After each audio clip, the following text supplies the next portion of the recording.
#Real Race Talk. It's the Revved Up Sports Show talking local, regional, and national action. Here's Bobby Chaffee and Rodney Rodriguez.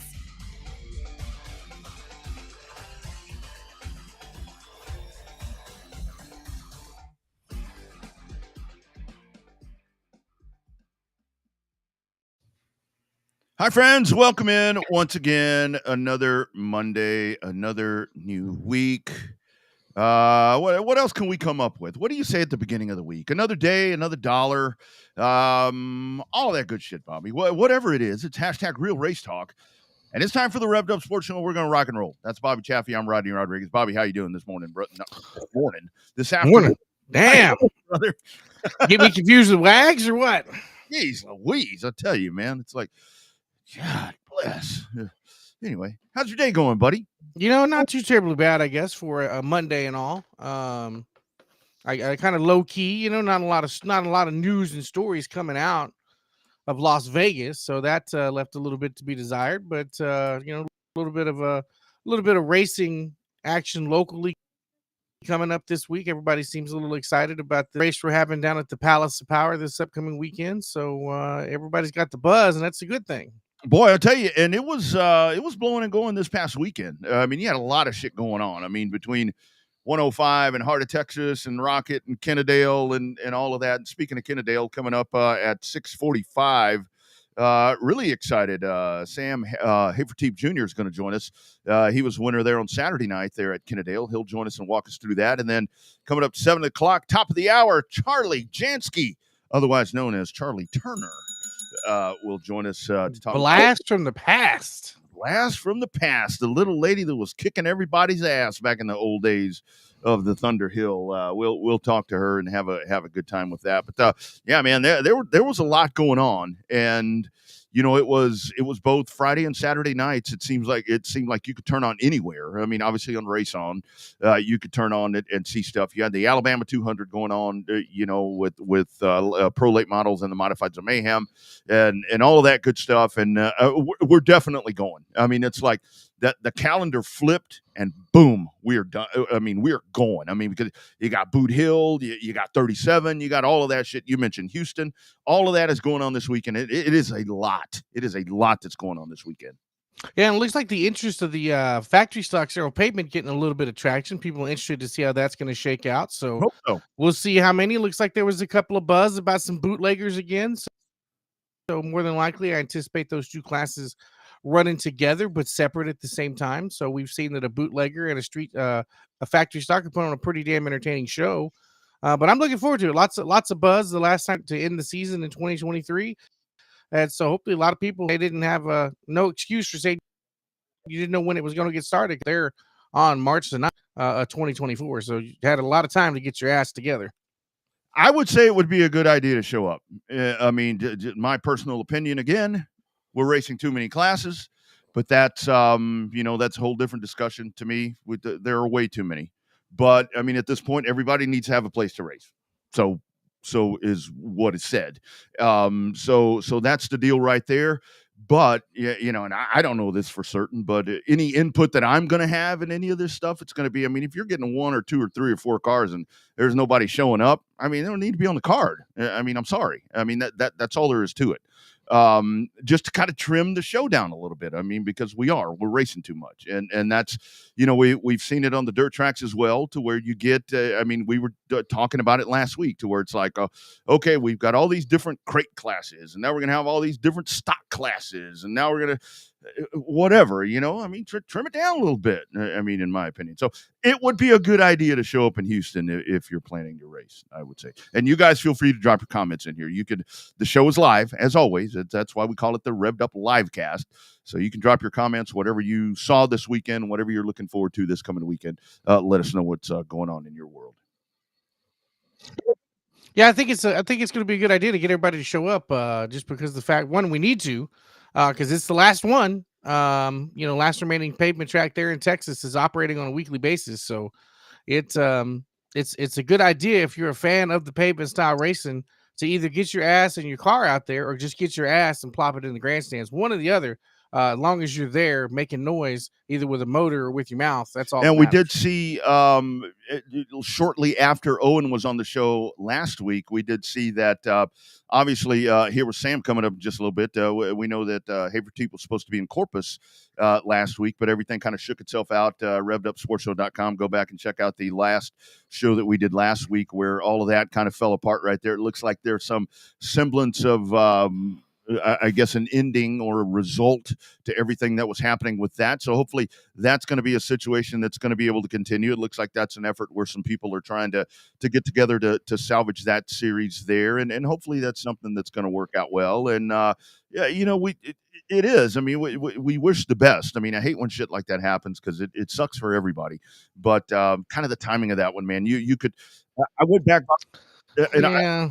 That was not timing was not great. Execution not great. Man. Either. And I went back and I watched that again, and I was looking at Owen, and I'm like, dude, that guy looked like he had been beat with a wet noodle, man. He looked like shit. Well, as he should be. Yeah, that was a rough deal. I wonder if he ever still got an official call from ASCS. Doubtful, but maybe so. Yeah. I don't know what may have come about with all of that, but yeah, it's a shame. I know the folks that were excited for Corpus, but hey, it is what it is. They move on and they get ready for March 23rd over there. Yeah, the stuff we were talking about this weekend, Ronnie Adams Memorial, that's at Boot Hill, of course, Heart of Texas, I-37. So you got so Boot Hill is Friday and Saturday, so you'll have a 2-day show right there. Kennedale will have the sprint cars, the 410 sprint cars once again. So as we head into March, and there's no sign of weather being a problem for anyone at this point, so it's a really good time to get fired up and go find a racetrack. There's a hell of a lot of racing that's going on. Yeah, if you need one, I'm sure you won't have a problem trying to find one. Just check out your local stuff. Check out our page because we'll have a lot of heads up on a lot of stuff going down, and then we'll have a lot of the our friends over at Race On. We'll have a lot of lowdown on the stuff that's going on, the stuff you can watch live on their page through their stuff, as well as they'll give you kind of a briefing of what's happening, more than likely at a racetrack near you. Chris checking in right there, and I did see that. It looks like my man Colton did run one hell of a race there on Friday night there at Heart of Texas. 19 of those stars tomorrow, the Junior Limiteds. So damn good growth with that class right there, and congratulations to Colton and Mason Warren, who ended up winning that race. Of course, Mason and Callie, a frequent viewer of this program. So congratulations there to them, and congratulations to the Heart of Texas Speedway and those kids. I saw some controversy. Things are getting a little complicated, or things were a little out of sort when Selby Holder does a promoter's perspective. And it was a long one too. Man. I saw that and I'm like, damn. I didn't get all the nuts and bolts of it. I didn't stay up for all of that on Friday night. But look, man, you're gonna have as the season starts out right here with these early season races, man. You're gonna have some hiccups, and you're gonna have things that are gonna happen, and it's one of those things to where you just kind of have to let things work themselves out, and things will eventually get to where they need to be. I think so. I mean, opening night is opening night everywhere, right? Once again, despite the fact we're talking about the youngsters racing, it's not chicken or egg, it's toilet or statue. You're going to get shit on when it comes to racing. It's just a matter of time and which one you're on, the throne or you're on the statue. Yeah, that's right. And it's one of those deals. And, as best, I may have missed some stuff. I don't know, with the Heart of Texas deal there, but I like what Selby did. It looked like he went and got ahead of things. I didn't see a lot of, and again, I haven't been watching it as close as I have on some other weekends, but I didn't see a lot of outcry. I didn't see a lot of people just bashing the racetrack. But yeah, you don't see that a lot with Waco. You really don't see that a lot with Waco, because they do. These tracks, these established tracks, they do a really good job of getting ahead of shit before people can grab onto the keyboard and really go crazy with stuff. Okay, Waco's got a bunch of old fans that don't know how to keyboard warrior stuff. They just go flip him off. They just go flip him off and threaten to kick his ass right there in the pits. They don't mess around with keyboards and all that. That is a very good point, my man. That is a very good. Of all the racetracks out there, I would say that the median age of a racetrack participant, I would say would definitely be be the Waco crowd be a bit comparatively to some. Yeah. And the other thing that I thought was pretty cool, because I was kind of flipping around more on Friday night with the different broadcasts and so forth, and it looked like a lot of these tracks, whether it was 105, Waco, I mean, all of them, man, they look pretty damn thick in the grandstands. Look pretty damn thick in the grandstands, and that's really good to see. And in the pit side too, a lot of stuff going on too with a lot of extra cars. Lots of stuff there with, I mean, when you have your season starting out, you got your guys chasing points and USMTS and stuff like that.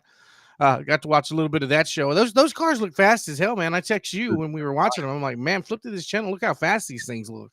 Yeah, they were hauling ass. They were hauling ass. I'll tell you, Jack Certain, hell of a job right there. I mean, all the way from the C main and ends up winning there on Friday night. I mean, that Gentleman Jack right there, that's one of those dudes where, I mean, you get him rolling, you get him rolling around that racetrack like he was the other night, dude. And it's hard to beat that dude. He ran a clean ass race and just whipped their asses the way he drove through that field. Well, it didn't help that there were two flips, or three maybe that night. Kind of like it started out at Kennedale kind of rough with a couple of cars ended up on the lid. Jason Hughes, man, he smacked that wall pretty good, getting caught up in somebody else's mess. So they had a couple of cars flip over, and it's always spectacular when a full body car does it versus when you see some of these little cars do it, or you're used to it in a sprint car and you're used to it in some of these the little 600s and stuff like that. But when you see a full-fledged full body car kind of start tumbling, start flipping over, you get to your attention. It's very dramatic. Our man JC Umshide checking in. You guys going to be at COTA in a few weeks. Of course, it'll be the Echo Park Grand Prix, of course, along with the trucks and the Xfinity Series triple header happening in Austin. We're working on some stuff right now, JC. I don't know if it'll be in a media capacity. There's some sponsors and such that need to happen with one of the other networks to try to put something together. If it's not in a broadcast capacity, I'm sure it'll be in a fan capacity, which, hey, I got no problem with that. It's I found a lot of times the few times that I've gotten to like it snowball, when it's like you just go and be a fan and maybe have some pit access. It's like, shit, this is great, man. I love this. I love this. Go incognito and just check stuff out. Yeah, go down to the main plaza there and start looking at some of the merch and stuff like that. Problem is, you got to make sure that you have a golf cart ride back to the media center, because that's a pretty long chunk if you got to walk back without a ride. It was I guess it was, and we'll talk about this because I put it on the bullet points on the YouTube description. I went to a Formula One race. I think it was, well, the last 2 years I've gone to the Formula One race, I think, as a fan. I think I went, it was this past year. I went as a fan with a media thing, but Bobby, you know how it is over there when you have a media thing at the Formula One, that it's the equivalent of having a general admission pass. Can't do shit. And dude, I stayed on the fan side. I stayed on the fan side the entire Saturday. Didn't go back on Sunday. And dude, I had a blast. I went and checked out all the stuff, and they had all the carnival and all that horse shit. And man, it was just a great time over there. It was, other than the, $12, $13 beer, but otherwise a great time. Yeah, well, it's a different experience every now and then when you get over there. So it can be a lot of fun, but it can also be a challenge when you're not used to being in the fan side. It's kind of like when you sit somewhere and you go, you don't know what to do with your hands sometimes, right? You're like, okay, what am I supposed to do here? Am I supposed to write this down? I'm supposed to take this note, stuff like that. So I talked to your friend Christina today too. So we got some stuff ironed out on that side too. So which one? Who? Oh, Christina. KK. KK, talked to her today. Got some stuff ironed out on that side. There you go. My competition. All right. I'm just kidding. I'm just giving you shit. Speaking of Formula One. So speaking of Formula One, but before Sam jumps on here, what the fuck was that? For anyone that wants to beat up on NASCAR, and I love what Kenny Wallace said. I think Kenny Wallace said it the best, where it's like, if you had a NASCAR race where the dude won by 21 seconds, they'd want it shut down. And I saw that with a lot of other people. And I just, that's race fans right there. They don't understand. When you think that's cool, you don't really understand what racing is. Well, it wasn't even close from second, third, and fourth either. It was pretty far struggled out between the two. So it's I don't know. Formula One just has that glitz and glamour about it to go with it, but it just definitely, the competition side has just gotten shittier and shittier and shittier with the way Red Bull's had sheer domination. The other cars are fighting for second, third, and fourth. But with Verstappen just coming out and waxing their ass every single race, I don't even have a reason to turn it on at 6 o'clock in the morning, 8 o'clock in the morning. I didn't even know it was on, to be honest with you. So I missed it. I'll tell you what was good racing. And I mean, we talked about it there at Kennedale. We talked about racing all around the region. And here's the man for the first time on the Revved Up Sports Show, winner there at Kennedale. I mean, you know the name. Welcome to Revved Up. It is Sam Haferteep Jr. Sam, how you doing, brother? Yeah, good. How you guys doing? Doing well, my man. Break the weekend down, dude. It looked like a solid success for you with the Chick Magnet Motorsports race team. Yeah, it was. It was a good start to the first night we went to Greenville, but the second night we went out to Kennedale, and kind of the whole point of racing this weekend out there was to try to get dialed in for next week with the Outlaws, and obviously we did that. We started off pretty fast in the heat race, and then in the feature, we got a bad start, but we got going pretty good there in the feature and clawed our back way up to lead, and then just basically we just held on and just we didn't really rush anything because the conditions of the track were pretty treacherous, so we just kind of bided our time and just try to do the veteran thing and finish the race out. Nice. So, Sam, let's talk about the state of sprint car racing here for just a tick. Kind of fragmented there for a little bit until World Racing Group purchased ASCS. As a competitor, is that a good move for the terms of the outlook on sprint cars, or does it matter? I mean, is it okay that there's two sanctioning bodies? I mean, what's your take on that as somebody that's got a vested interest with race cars that race both? Yeah, I mean, it's a good thing. The World Racing Group has done, wonders with the actual World of Outlaws. So anytime you have anybody like that get behind a series like ASCS, it can only make it bigger and better. With their streaming, with Dirt Vision, all that stuff, it does wonders for us as racers to get notoriety as well. I mean, there's just so many benefits to having them owning the ASCS that it's definitely going to be beneficial in years to come. Yeah. So, Sam, along those lines, I mean, speaking of World of Outlaws, now you got High Limit. So we've got now there's more active competition, if you want to call it that. We see this on the pavement side all the time, to where you got guys kind of going head to head sometimes, making the racer choose. Kind of your thought on that. I mean, it's great, but at the same time, it could be a little detrimental, it seems like at times. Yeah, I think it's good right now, just because, you have a lot of guys that are kind of in between. They don't know if they want to run full-time High Limit, run full-time Outlaw. And for like a guy like me, that's kind of where I fall into place. And I can race both series and be wherever I want to be. I don't have to be committed anywhere. And it gives me a lot of options to race and a lot of options of places to go. Whereas some of the Outlaw guys, obviously they're kind of locked in there and they can't really travel outside of the Outlaw series except a handful of times.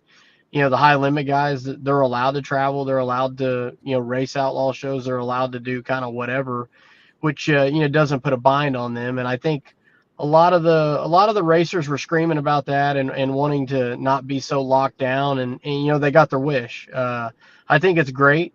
I think there's so much 410 racing right now and so many good competitive teams that I don't think it's going to hurt either series. I think both series can prosper, and as long as they don't step on each other's toes too much, I think it'll be fine for 410 racing. Mm-hmm.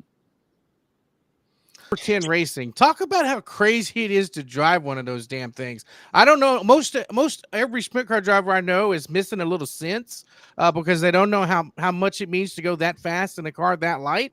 But I mean, talk about driving one of those. It's got to have just a sense of adventure and just something that you can't get in any other race car that you get in.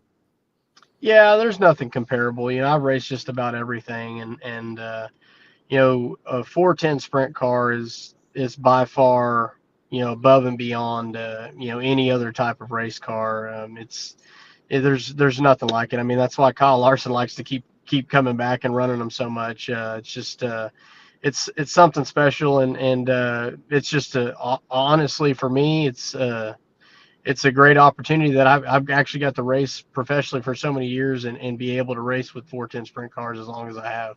No doubt. Sam15.com, the official site right there for merchandise and so forth, or merchandise trailers, wherever Sam may be racing. Sam, Bobby was actually talking right before you came on. I don't know if you heard it about taking a tumble in one of these things. I saw you at Volusia.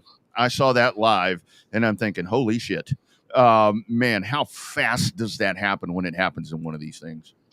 Yeah, in a situation like that, it's that was kind of like a snap loose type deal off of turn 2, got up in the slime there, kind of got pushed up in the slime, and then away we went. It's our safety gear these days is quite phenomenal compared to what we used to have when I first started. So just to see the improvements in the seats and head and neck restraints and even our chassis designs anymore, all that stuff has been really instrumental in keeping us safe and making accidents look like that guys can walk away. No doubt. So in terms of when you get a chance to tour, how hard is it to I mean, like, I guess the way I'm going to go with the question is, like, you guys, when you go from track to track, how hard is that to adjust? I mean, do you think 2 or 3 races down the line and have 1 or 2 cars ready to go? Or do you just take the same car and take notes at the race day of and try to do stuff? How does the prep work on a big touring series like that when you're almost racing a different race almost every other night? Yeah, most guys will, if it's a touring series like that, most guys honestly will use the same car every night. They get on a package they like, and for half mile stuff, they'll have a general baseline they go off of, and then for shorter stuff, they'll have something else. And the teams that have been out for a long period of time, they have notes for every track they've been to for years, and they just try to keep on those notes. They start there, and obviously they'll make their changes throughout the night. But generally, yeah, it's the same dimension car all year long, and very seldom do guys really change cars up from night to night. Yeah. Sam, I finally got to go to my first trip ever to Devil's Bowl Speedway to the Lone Star 600 to work that this past year. And it wound up ironically being apparently the last race there. Your fondest memories of that place when it comes to sprint car racing? I mean, you're a Texan. I mean, that's kind of the hotbed. That's kind of been the place. That's where the World of Outlaws was born in 1978. Your thoughts on losing Devil's Bowl? It was really big to me. I live 20 minutes from there. So, and I've won a lot of races there, spent a lot of my career racing there. And it's always a shame to see any place like that go. Happy for the years that we had there.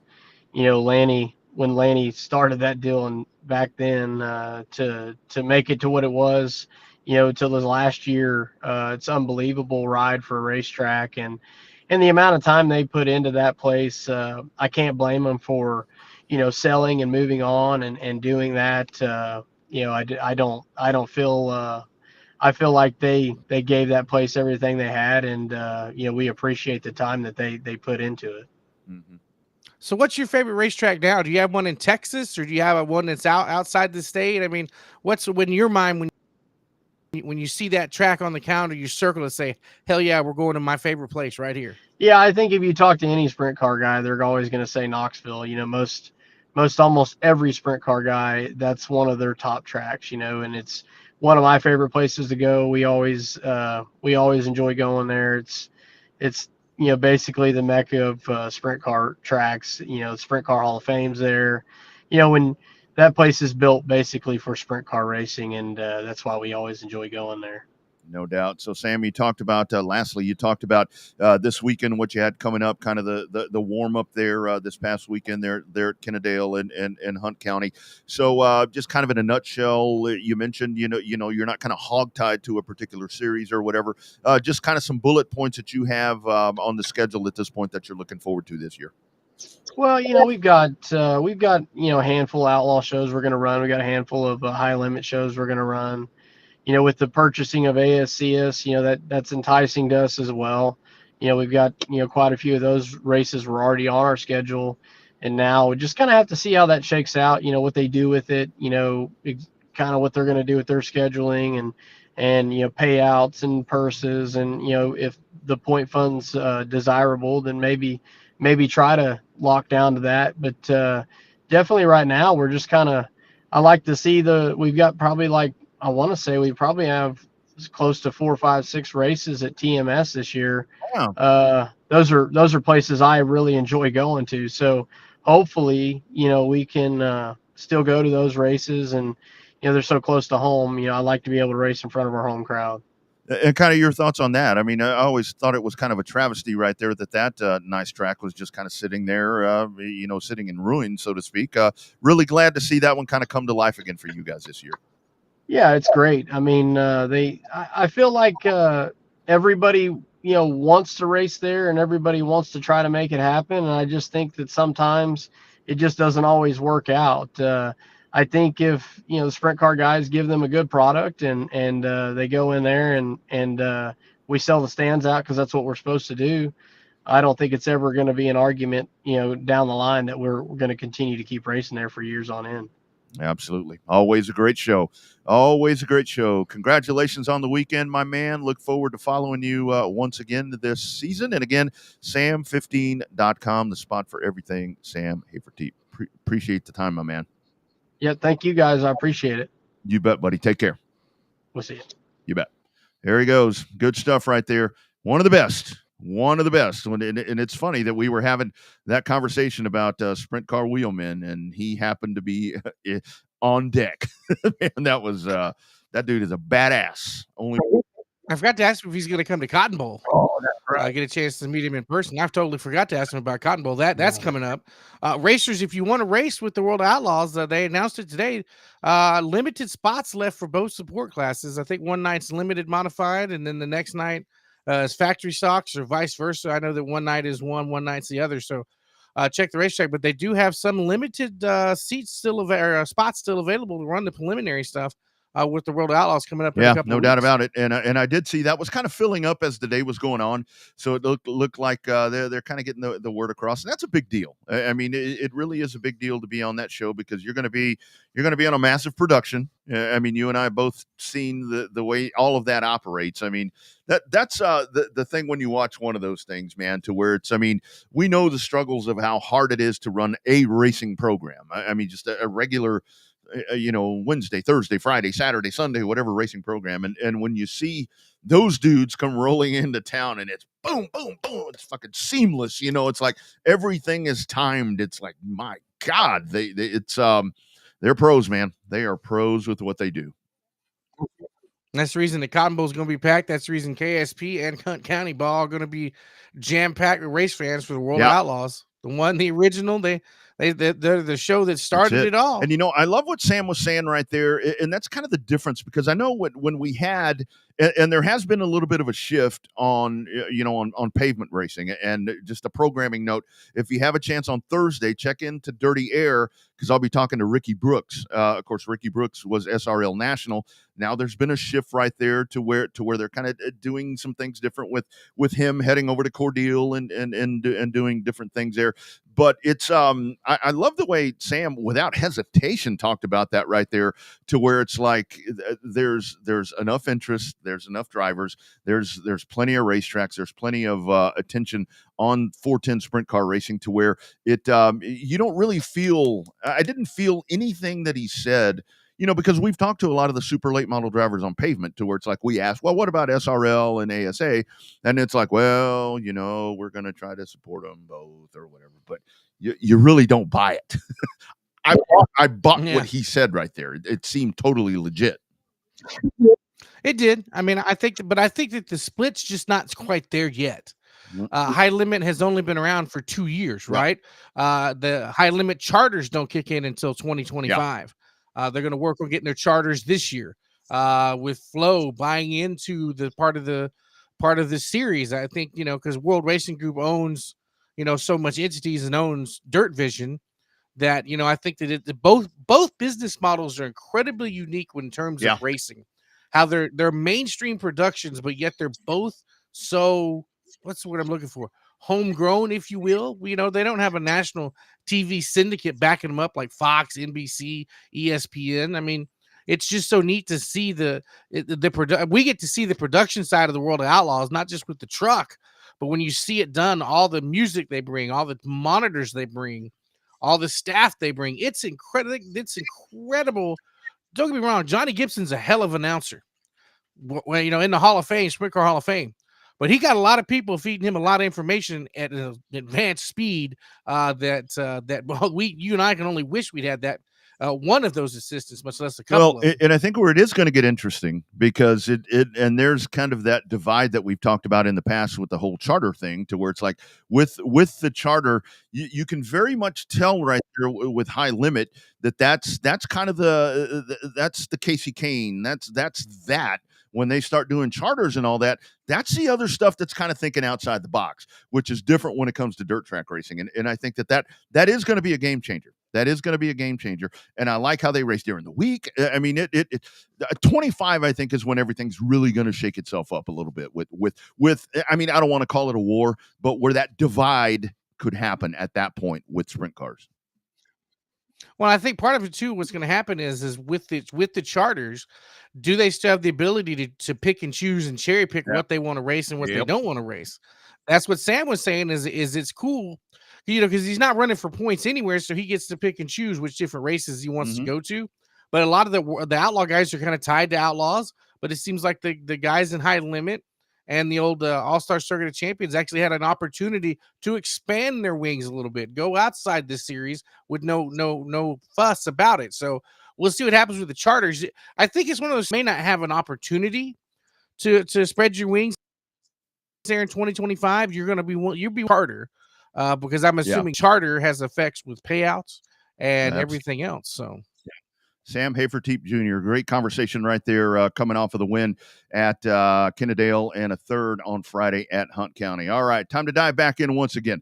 We like to bring in, I mean, we do it all the time. We've done it since the inception of the show, to where we go in and we like to talk to the folks that have been integral in Texas racing, that have done just, the names. The names that we lose track of and they kind of fade away and we don't hear from them. And it's like, whatever happened to so-and-so? And that happens a lot. And most of the time it's older dudes that we're going off trying to chase, and it gets a little harder with some of those guys because they don't have email, they don't have social media, they don't have all these different things. But I'll be damn it, guys, when I'm going to stalk somebody, I will figure out a way to find them. And like I said in the post, we're going back to about 2001 there at Thunder Hill Raceway. We had limited late street stocks and all that good stuff back in the day. Here comes this little lady in a number 71 race car that gets out there and is running with all these veteran drivers and winds up putting it on them by the time it's all said and done. Welcome back to the racing scene. How about this? Charlie Turner. I'm going to call you Charlie Jansky. That's your name. That's perfect. Hey, guys. How are y'all? Charlie, how are you doing, ma'am? I'm great. Thanks for having me on. So, Charlie, we'll talk about memories and we'll talk about the race team and all that. But tell folks now. I mean, I've kind of been following you there. Tell folks what you're doing. You're highly successful at it. Yeah, so I am currently in my second year of selling real estate, buying and selling real estate. So year one, went off with a bang and fell in love with it and hadn't looked back since. Love it. So Charlie, talk about, is there one thing that you miss about racing? We'll get into the whole history of you being a trailblazer and all that, but it seems like every time you leave a seat, you go to something totally different. There's that one little fire that's still there, and you're like, man, I miss that, or that was the rush that I need. What's that one little rush for you that you remember from racing back in the day? Oh man, I miss everything about it. There's not just one thing. I will say the adrenaline of just getting in that car behind the wheel and, going fast and turning left and bumping and grinding with, 20 men out there. I miss that the most. I miss, the checkered flag being waved and winning and coming in and having to, hear them all complain, of course. I miss that a ton. Still keep in touch with quite a few of the guys though, and look forward to hopefully getting back out to a racetrack soon. Yeah, you need to. You ought to come to Houston this weekend. We're going to do some pavement racing. You can be my guest. I will get you in the VIP treatment over there. I love that. Charlie, talk about, first of all, just talk about the race team. I mean, talk about how everything came about. I'll tell you what, man, it is such a great story, the way all of that came about, and then the way you wound up in the driver's seat. But talk about the team. That is just so exceptional, that story. Yeah, so back in, I guess, 99, I guess it was, I don't know, I was 11 or 12 years old. Just always kind of had a need for speed, and my dad had raced back in the day, go-karts and that kind of stuff, and talked him into putting together a dirt track car. And I had an old Chevy Nova that I drove at Texana Raceway in Edna. And I remember, I was a little bitty, I was 12 years old going out there. And he taught me how to do everything from setting caster and camber to, I had to have hands in everything. And God, I went from racing dirt track to, raced at Shady Oak Speedway. Dad bought a dirt track there in Goliad. And then ended up there. And that picture in Thunder Hill Raceway, made my debut on asphalt, and absolutely loved it. Won several races and lots of championships. Still have all the trophies. And then along came my oldest, Cole, who is now 20. Hard to believe. And at that time, I decided to hang it up and become a mom. Yeah, nice. So the good go back to Texana. I can get you the VIP treatment at Texana because I'm the announcer down at Texana. So either way you want to go, we can get you covered if you want to come back in the racing circle. So oh yeah, give me a car too. I'll get back in the driver's seat too. So actually, Charlie, you're going to get a lot of messages. JC Umshide already checking in. I was wondering why he was checking in earlier. So he's asking, driving that car right there in that picture. Let's talk about like getting the first experience that you mentioned right there at Texana. Definitely something different. I mean, you get into one of those stock cars right there, and that's a proving ground right there. You get in there and you learn how to drive one of those around one of those little 0.4 of a mile bull rings, and that's the shit right there that makes you a race car driver. Man, I'm telling you, bumping and grinding with those guys, I had the time of my life. So many good memories. I would go back and do it in a heartbeat. I had an incident at Shady Oaks in dirt. I was in a truck, a late model truck, and I was not afraid to run with the best of them, and got in an accident, trying to be dirty and get to the front, and spun a guy out and T-boned him and ended up breaking my foot. And I remember my dad coming to the window and, telling me, dry up your damn tears and finish the race. Long story short, I had a bone sticking out. But I definitely ran with the best of them for sure. Yeah, you did. So we talked about it earlier, kind of a trailblazing. When you started at Texana, then into Shady Oaks and on into Thunder Hill, there weren't a lot of ladies doing this stuff. We've got a few more breaking into it now, but you didn't have the Danica Patricks of the world. You didn't have the Haley Deegans taking up the space on the televisions and radio and stuff like that. What kind of pushback did you get when you first in the sport racing against some of those guys? Man, I remember the first race I won at Texana Raceway. My dad and a bunch of my pit crew guys, Rusty Smith and his father Ben, and those guys met me at the window, and they grabbed me out like bodyguards. There was grown men there throwing a fit. I remember my car getting taken down completely. They swore we were cheating, you name it. They swore it was happening, and they stood there and watched. I think we were there till like 2 a.m. They tore it down, in the tech shed, and they just eventually, after the weekends went on, they got used to it, and I earned my respect for sure. But I think Teresa Garrell at the time was probably the only other female really that I remember driving. Yeah, she really was. I think when you started, I think we had Chris Wilson that raced with us in the street stocks, and then it was Teresa, and then you came in, and a great transition right there. Talk about that part, because when you get to Thunder Hill, when you get to Kyle, and you went right into limited late models. That was the cream of the crop at that time, and you were racing. The list goes on and on with the gentleman and Teresa that you were racing with. I say gentleman lightly. Talk about that. Because you dove in. Steve Sims. All of these people. You're racing the best of the best. Talk about that transition, making it over to asphalt and racing. You guys have 25 cars on the racetrack. It seemed like when you started. Yeah, I remember, Steve Sims. I hadn't heard that name in a long time, but I do remember him scratching his head like, what in the hell are they thinking putting her out there? But David Umshide was my spotter, and I grew to be very close to him, and put all my faith in him, and I just, he got on the radio, and I did my job in the car, and and my mentality always kind of has been, when I decide to do something, I'm gonna jump off the cliff and do it. I'm really not gonna think a whole lot about it. I'll figure it out along the way, and it's kind of what we did in the late model, and turned out to be pretty successful. I do remember my dad though jumping my ass several times. Reminding me this is not a dirt car. These are a lot more expensive to repair. I had to get used to that, because dirt, you could be a little more rough and just beat the dents out between the races, and roll again. But it's quite a bit different on asphalt. But man, I'll tell you, some of the best memories for sure. Mm-hmm.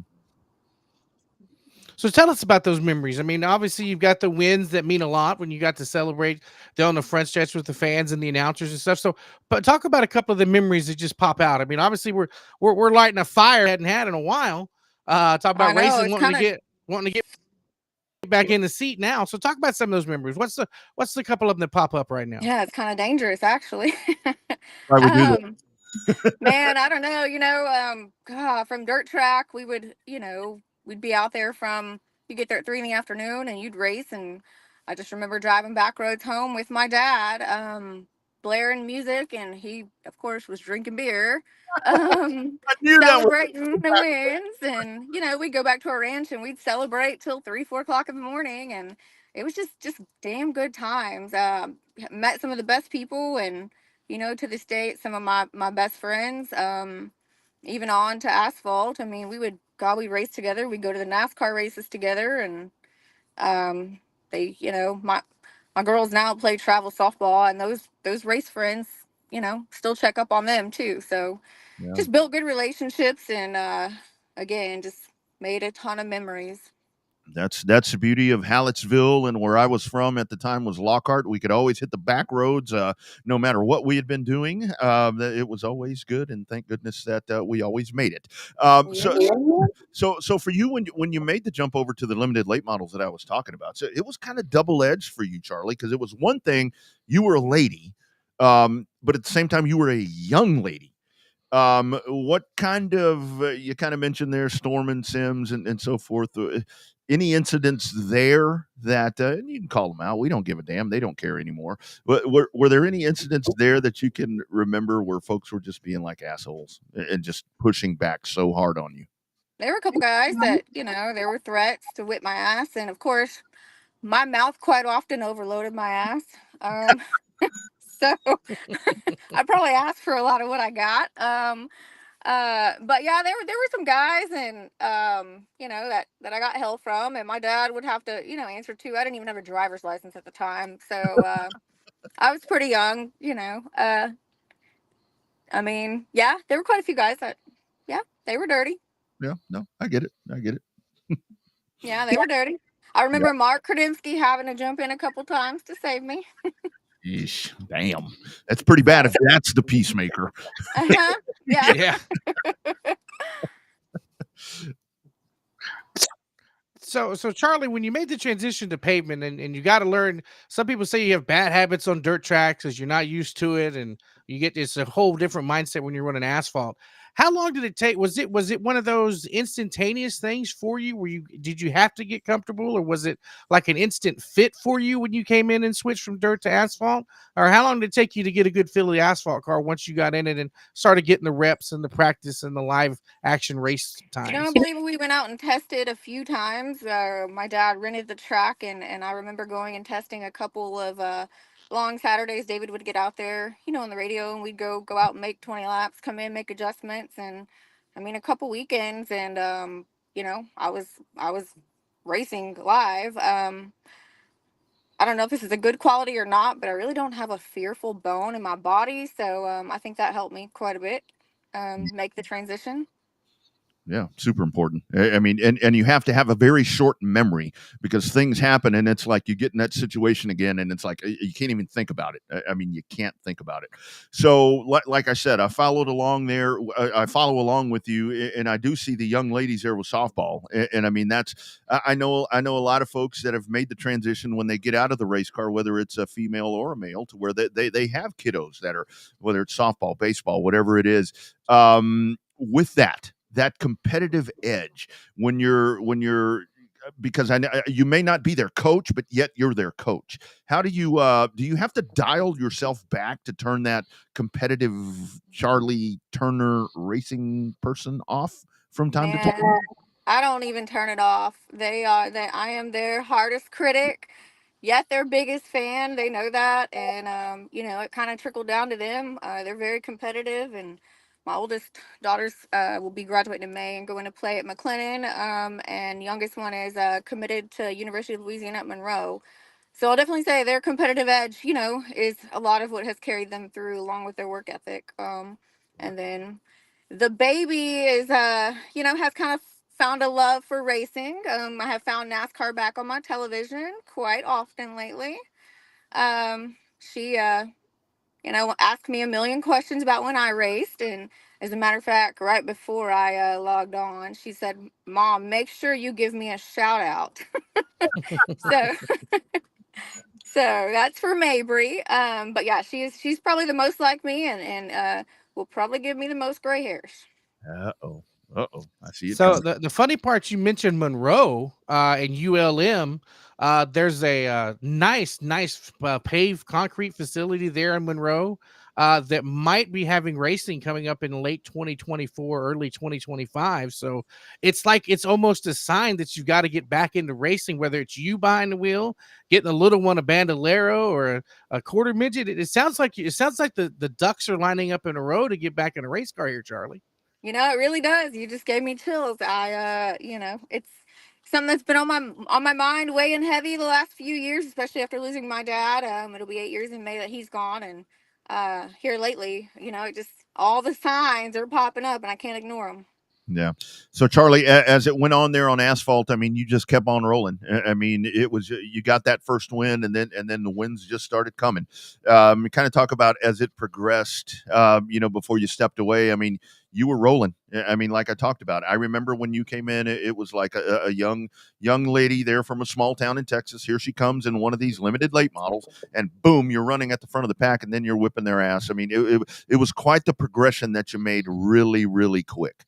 It was. We went from Thunderhill Raceway to we've finally talked Dad into taking me to Pensacola a couple times, and we went to Speed Weeks in Daytona, and I did my fair share of racing at Houston Motorsports Park, and that's actually the last place I drove at was Houston Motorsports, and my oldest one Cole was at the time 18 months old, I guess, when I hung it up. It was really tough to be a mom and drive competitively, and I chose to be a mother. Yeah, absolutely. So how much did you stay involved with it? Like when your dad moved up to the Xfinity or Busch cars at the time and then dabbled in a little bit of cup racing here and there. How much did you stay involved with that? Did he come to you and say, "Hey, this is what I'm thinking about doing. This is who I want in the car"? How much did you have a say in that, or was it your dad just being your dad and doing whatever the hell he wanted because that's the way your dad was and wanted to do it his So way? you hit the nail on the head. My dad was hard headed, and I'll be damned if I didn't end up just like him. And the older I get, the worse it gets. But yeah, no, I quickly realized that he was in the public eye a lot, and having little ones, we had our three oldest ones pretty close together within 2.5 years, and just realized I didn't want my kids growing up, with cameras in their face all the time. And so I took a step back, and we focused on growing the oil field business at the time, and just, supported them from a distance. We went and we would, obviously, go in the pits and all of that good stuff. And Cole,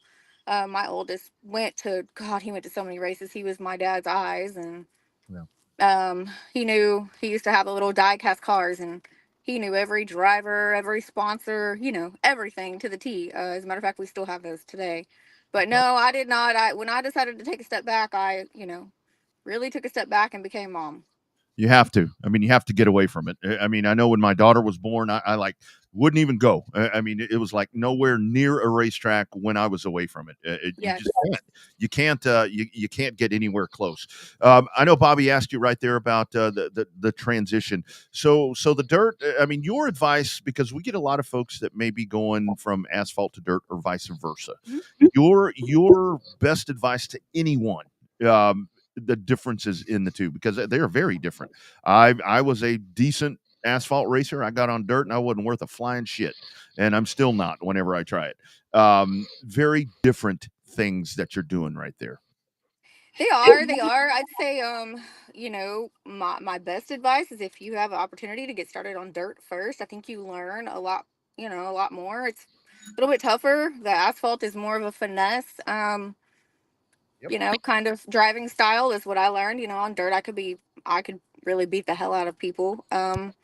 I would use them as a backboard, in the turns and lay on them and just, never take my foot off the pedal. Asphalt, you had to be a little more careful. Obviously, I learned the hard way. Yeah, well, shit So, happens. yeah, I tore my fair share of cars up. It happens. It happens. It happens. It happens. So the sad news is Shady Oaks is no longer, the track itself is still there. Right. But it hadn't operated at a racetrack in about 5 years. The good news is Houston's coming up this weekend. So you can rekindle your love for the sport there. And then Texana opens up the Easter weekend. So you still have a chance to really get back into the racing scene and have a lot of fun, just like you used to back then. We still drink beer when the races are over. Even when we still like to. Yeah, this time I'm legal. Yeah, I can participate now. I'm of age. So it's like, the party never left. It's just a little different because the problem is that asphalt, all the racetracks that you remember when you were growing up and racing, they're all Right. gone. They're Right. all gone. So Houston's the only thing we got left, and it used to be the dirt track, right? So Houston is in a good spot because they've got a solid schedule coming up for 2024, and it's not so much a rebuilding year, but at the same time, it's trying to get people back. You remember what it was like when you do something over and over all the time, it becomes part of your daily routine, right? It's no different than you train for real estate. You look at the interest rates, you look at make the phone calls, all that good stuff. It's the same thing with racing. Once you stand, it just becomes a way of life. And that's what has happened to Houston because it hadn't been a consistent season. So I think that's where you're popping in right at the right time, so to speak, to get back into your racing roots and have a hell of a time coming up here in the next couple of years. I foresee you having either the youngins be racing or you be racing yourself here coming up pretty soon. Yeah, I definitely would probably have to get back in and test the car out before I let my kiddos in it. But yeah, no, I may make an appearance in Houston this weekend. You should hit me up if you want to go, Charlie. I do want to ask you because, like I mentioned, I've got an inactive license. I've kind of put it aside to do work on other projects. This little real estate market we're dealing with right now, kind of coming back to us. It seems like a little bit right now, affordability and all that stuff. So this is the technical part of the program that you get tonight. Things are kind of shifting around a little bit right now in the old real estate market. It seems like. They really are. They really are.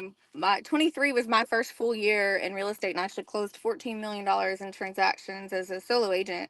Just hit the road grinding, and we had a little bit of I would say a stabilization. I wouldn't really call it a slowdown, more of the market stabilizing. A little bit of a shift with the interest rates, but I don't know, about the end of December, I started to see a pickup, and for the month of February, I believe I closed 13 transactions in February. So it definitely has turned around. I know rates are back up right now.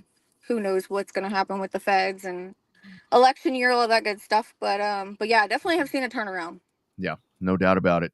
Charlie, this has been a hell of a lot of fun, and man, I love the memories. Thank you for reaching back out and saying, "Hell yeah, I'll do it." A lot of people are like, they hesitate, but you were like, "Damn right." And like I told you, I jump off the cliff for everything. Oh man, this has been great. Hope to see you in Houston. I think you'll enjoy the show if you're able to make it. If not, find a dirt track.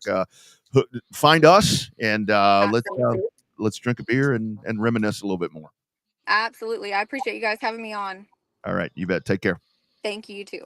You bet. There she goes, man. You remember? I remember when they pulled up the first time, and I'll pull that picture up again because this car comes rolling in, and I remember the 71 and all that, and I do remember. I mean, Umshide and all them were around there, and it's like, oh shit, and then here comes this short young girl walking out, and they're like, that's the driver, and people are like, oh shit. Hadn't even seen her on the track. They had no idea what she had done before. And they're like, oh, it ain't going to work. It ain't going to work. And she was stomping their ass. And that was like we were talking about, Bobby. I mean, what was that? Tommy Corral. That was Bubba Wolf, Steve Sims, the Duke. He raced in that class at that time, man. That was Reader. I mean, that was shit. That was a loaded class of racers back in those days.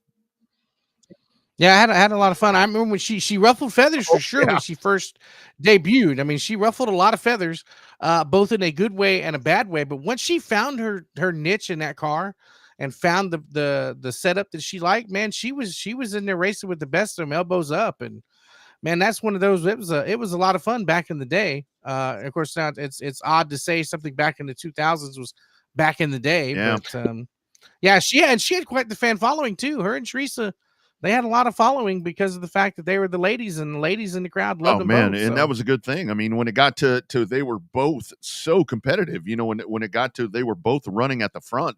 I mean, I think that's something now to where we see it all the time when it comes to different drivers. Right now, I mean, we look at Tony Breidinger. I think she's just got massive talent.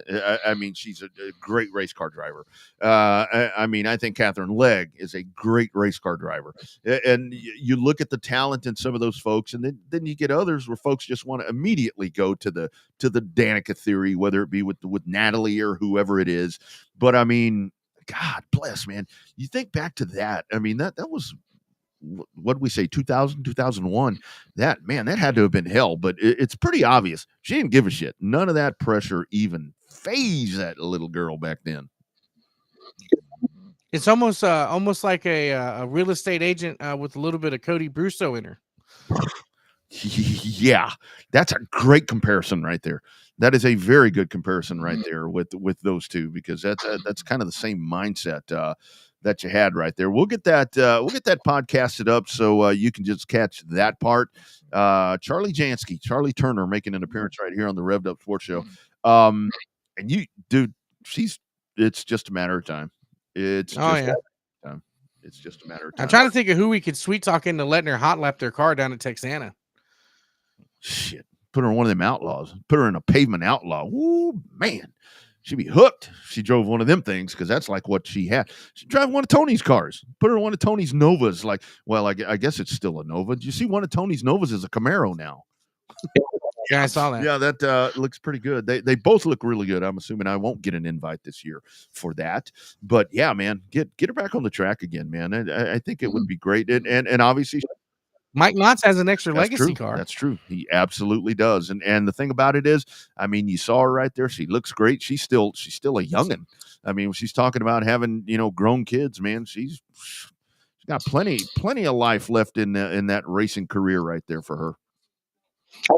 I think so, because she's got to be right around my age, I think, if not a couple of years younger than I am. So yeah, still plenty of gas to go in that tank to keep up with them youngins now. Absolutely, and she seems fired up and ready to go. There's that QR code right there if you want to click on that. Of course, there's lots of different ways to take in all of the content here with Revved Up.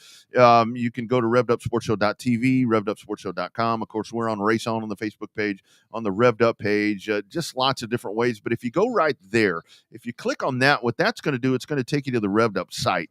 And what that does, you can go right to the middle of the page, and in the middle of the page is where you can click on, and the show is live right there. When we're live on Mondays at 6:30, you just hit that middle thing, and boom, it's the live show. If you click up on the top part, it's going to take you to the Revved Up sportshow.tv feed, where you'll have not only the last live show, but all the archives and all the bonus shit that we do, with different stuff that get us rolling. So very, very good stuff right there. Checking back in on the comments. Todd missed an hour. Hey, yes, sir.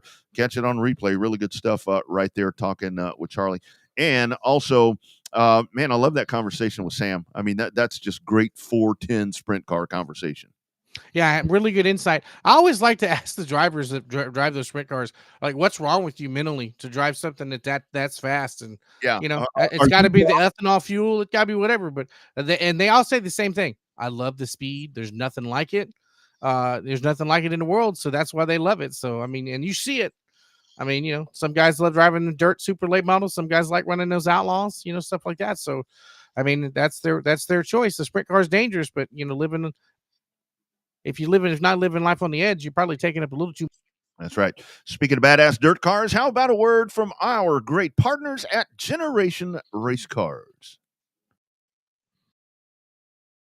Hey racers, Phil Whipple here with the Revved Up Sports Show. For the past year, you've heard us talking about our partners over at Generation Race Cars. I'm proud to say they're back again this year, and they're off to a great start. Generation Race Cars, located in Springtown, Texas, continues to offer new chassis body combos all the way to turnkey sport mods and limited modifieds. All cars are built the same as you've seen in Victory Lane with drivers like Alex Hickam, Jeff Shepard, and Dean Abbey. All customers are valued and treated equally, so why not join the winning team? Justin Long is committed to giving each and every customer the time they deserve, along with a commitment to bring quality into every build. If you're ready to join the team, give the guys over at Generation Race Cars a call today at 817-528-2947. You put a lot into your racing program, so why not take it to victory lane with Team GRC?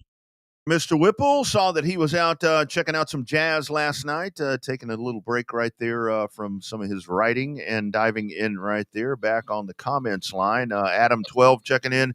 The factory count for HMP. Don't know, Adam.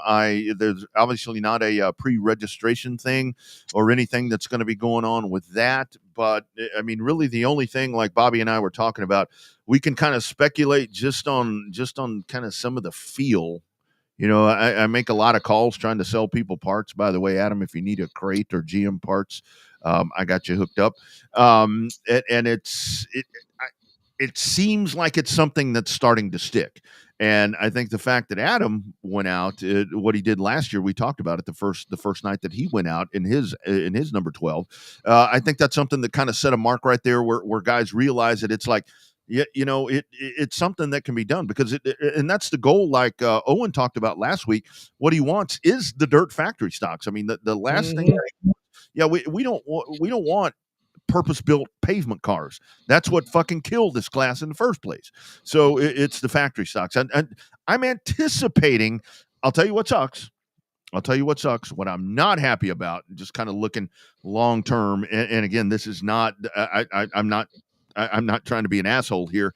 I'm not happy that 105 races, but they race every week. I mean, they race all the time. That kind of sucks for what we're trying to do. But again, I mean, that's their prerogative. They do that all the time. They didn't purposely schedule that race. They race every fucking week. Well, I mean, you're going to get some guys that are not going to not going to run at 105 and want to try something different. But I mean, it is what it is.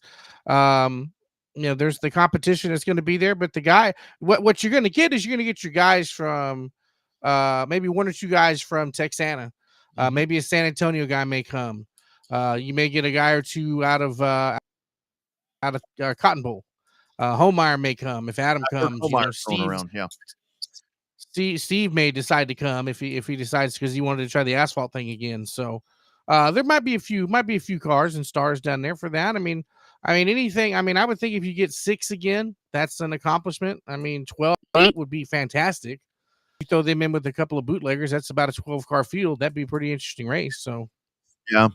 I'd like to throw the challenge out here on Monday at 7:34 p.m. Central Time to the Houston, to anyone checking this out for the factory stocks. I'd like to see 10 actual factory stocks.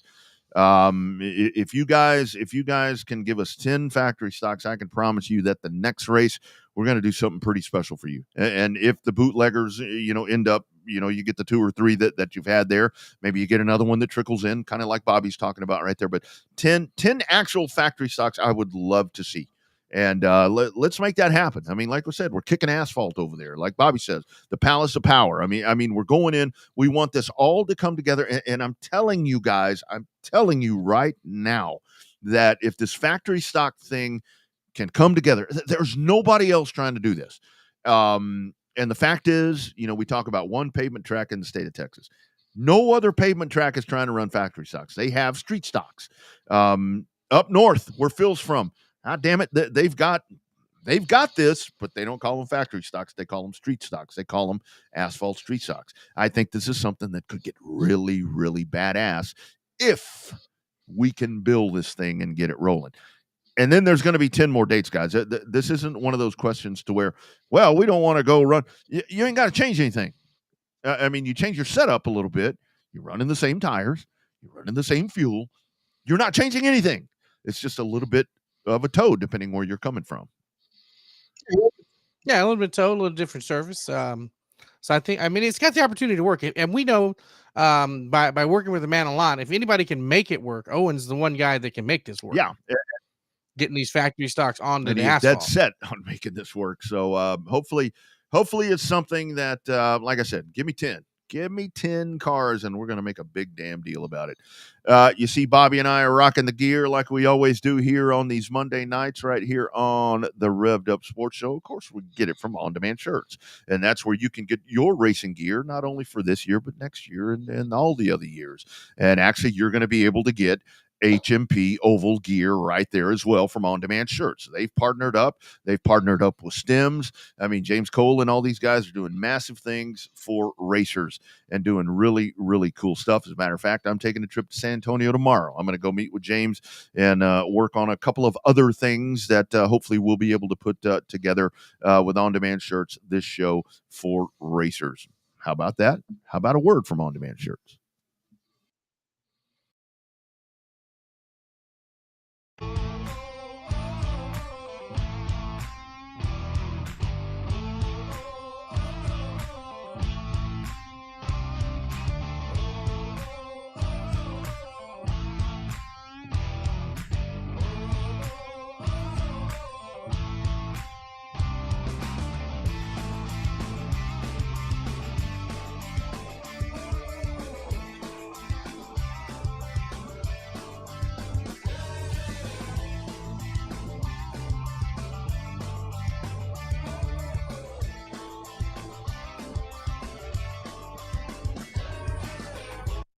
Great stuff right there. They will hook you up. And as Bobby mentions time after time, it's one of those things to where when you look online, and again, you can buy anything online.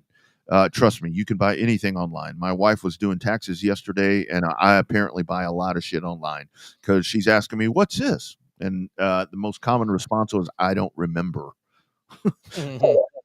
But anyway, when you talk to On Demand Shirts, they're gonna hook you up. They're gonna do your design, and they're not gonna make you buy 50,000 of them. You know what I'm saying? They're gonna hook you up, and they're gonna make it worth your while on a good budget. Bobby, I saw you post on our page. Did we get hacked? Was somebody trying to sell some bootlegged merch? Somebody's trying to sell some bootleg merchandise. Oh man!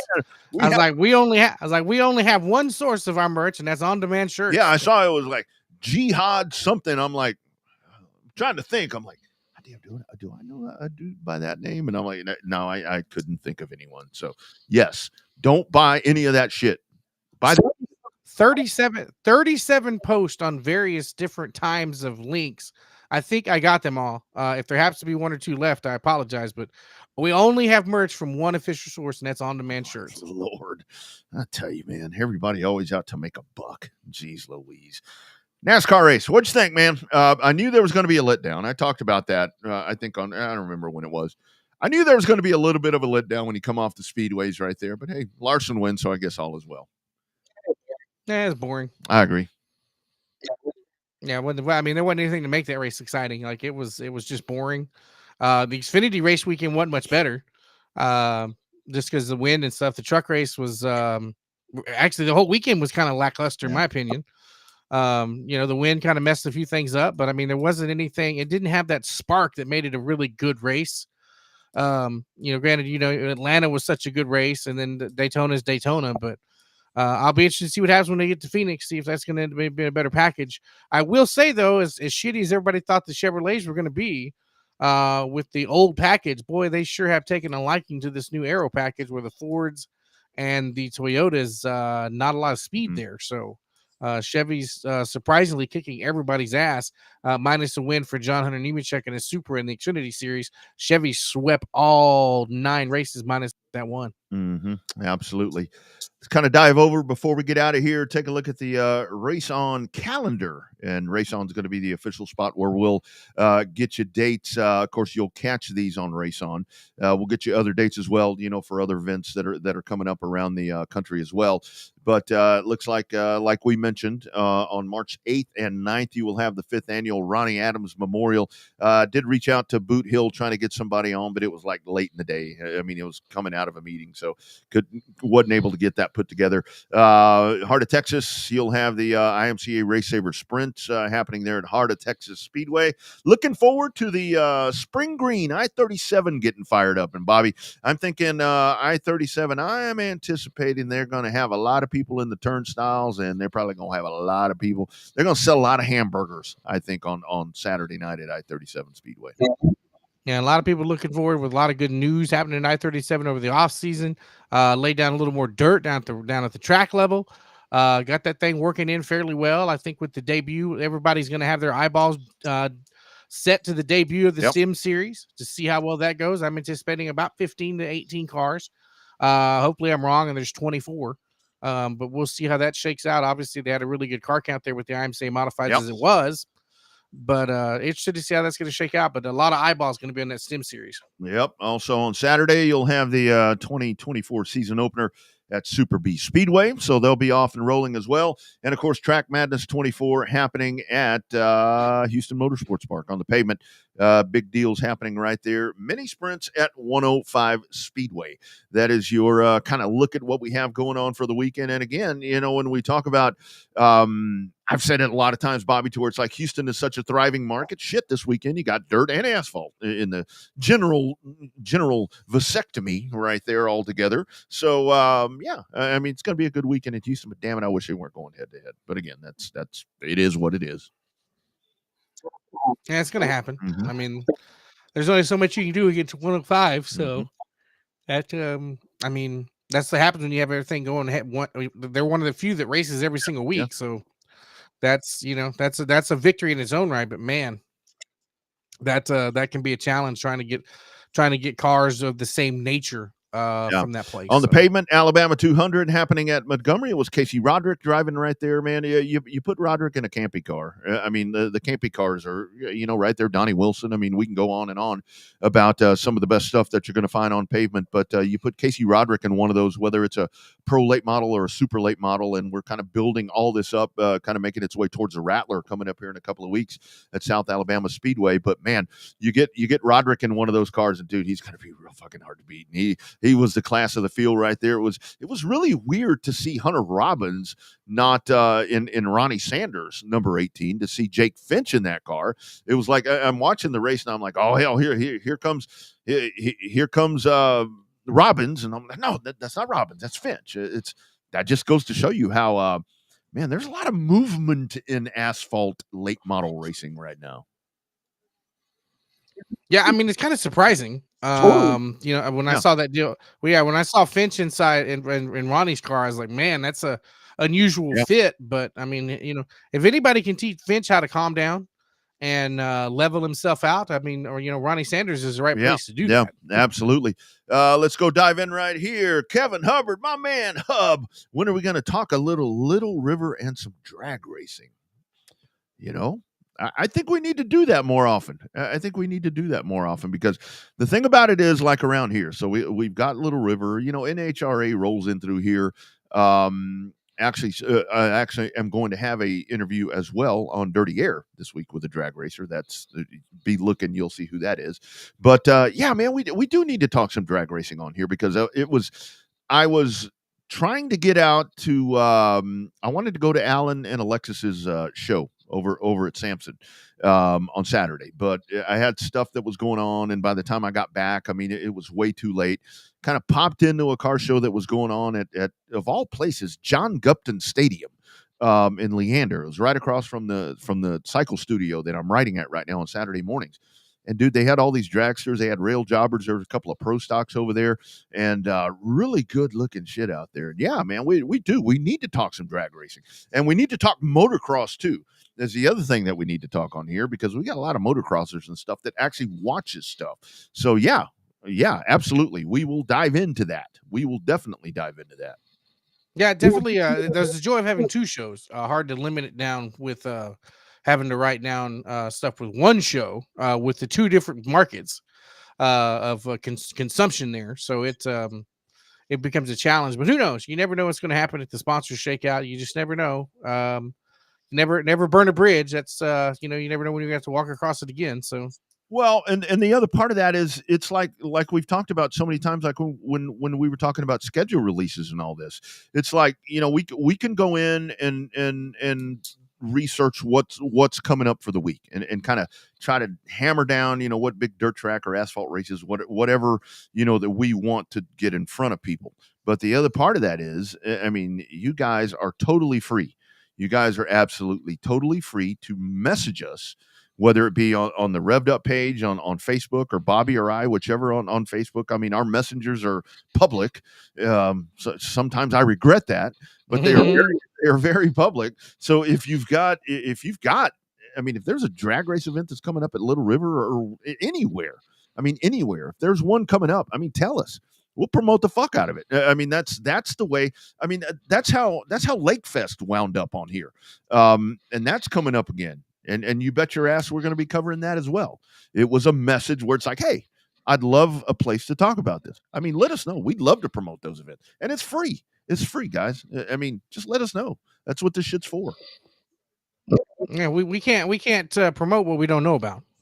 So there's that. So it's hard to know. I mean, we can only keep up with so much racing, but if you got something, just hit us up and we'll see what you do. Even if we can't get you on the show, we could try to get details about your event on the show. Absolutely, man. We can do one of these little things like this.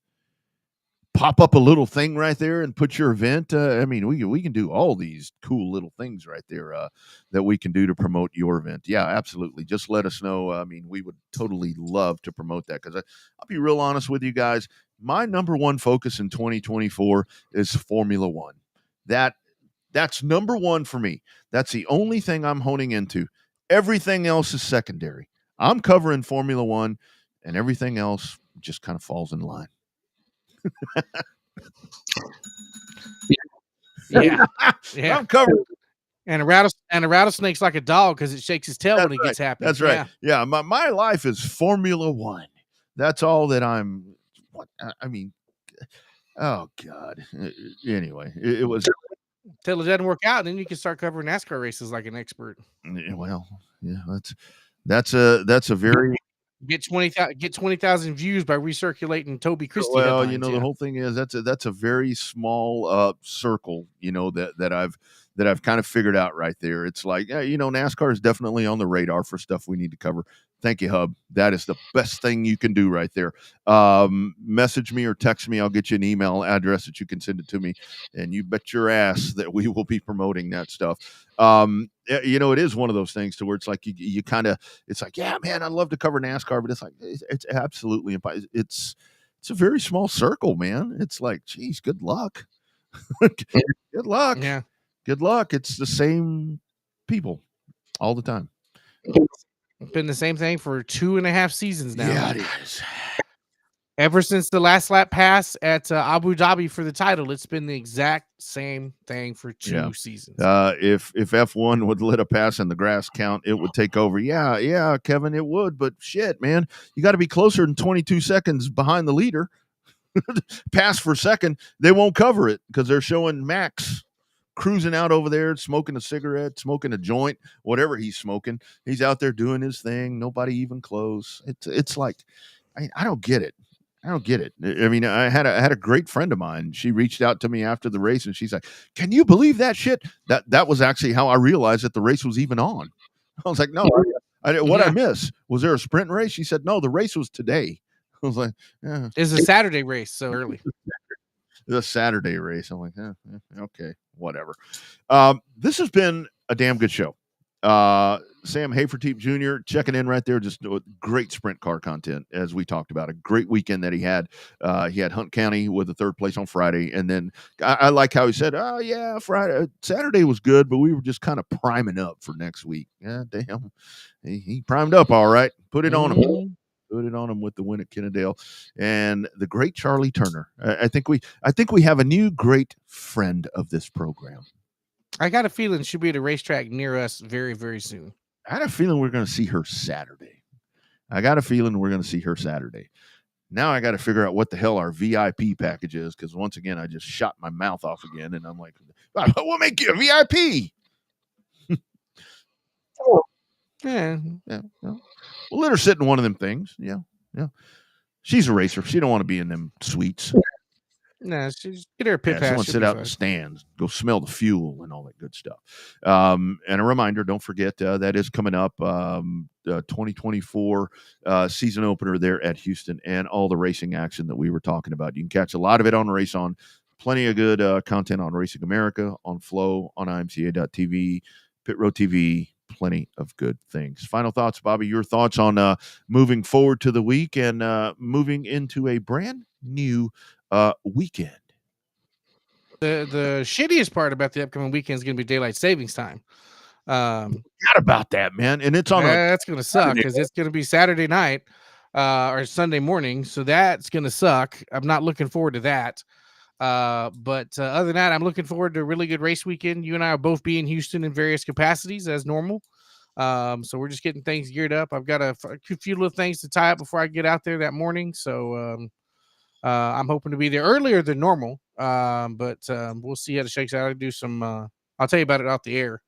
I've got some stuff to do Saturday morning. So should be some good stuff. Once again, a thanks as well to our friends at Rogers Dabbs Chevrolet GM Performance, the #1 spot to go for GM parts, whether it's crate engines, performance parts, drivetrain, whatever. $16 million worth of inventory sitting in that warehouse right there in Jackson, Mississippi. And I can tell you, if they don't have it, they can get it right quick, because the distribution center is right across the street, and that distribution center is the biggest one in the country. It's Rogers Dabbs Chevrolet GM Performance. Let us know how we can help you. Boom. That's what I was trying to get it to do right there. I was just kind of going through the pictures over here, and I found that I still had this one. Remember that one? That was Miss Motorsports. Look at that. How about that? Why can't we get that here in Texas? Well, we might actually have, the reason I brought that up, we might actually have a trophy presenter on Saturday, working to put all of that together as well. Did have some folks. When am I going to do the interview? So they do the trophy presentation. When am I supposed to talk to them? Well, I think the trophy presenter will maybe stand there, with the trophy with the car, and then later you get to stand with the trophy presenter and the driver and all that. So you'll get this. It'll be a work in progress. You'll get the fun job. I'll just stand there and not be by the trophy presenter. Guess it depends on who the trophy presenter might be. You know her. She's a good girl.